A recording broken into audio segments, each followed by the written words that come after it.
Greetings to distinguished dignitaries, esteemed judges, and my fellow literary enthusiasts. I am Tejal Pawar, learning in class 8, standing before you as a proud representative of St. Paul's School, Jhalamad.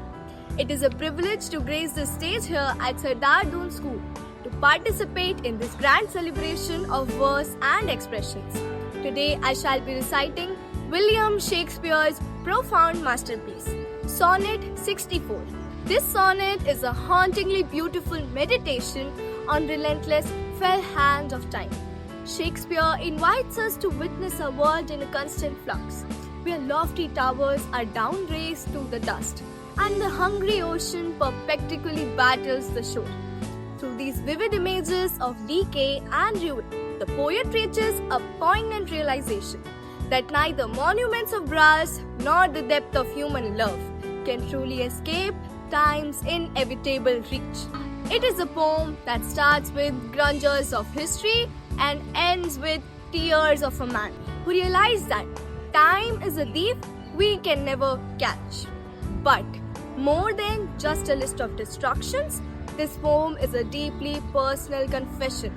It reveals the speaker's fear that the same time which topples empires will eventually take away his most precious love.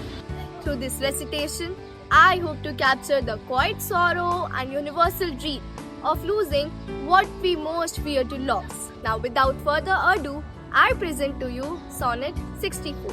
When I have seen by time's fell hand defaced the rich proud cost of outworn buried age, when sometimes lofty towers I see down raised, and brass eternal, slave to mortal rage, when I have seen the hungry ocean gain advantage on the kingdom of the shore, and the firm soil win of the watery main, increasing store with loss and loss with store, when I have seen such interchange of state, or state itself confounded to decay, ruin had taught me thus to ruminate that time will come and take my love away.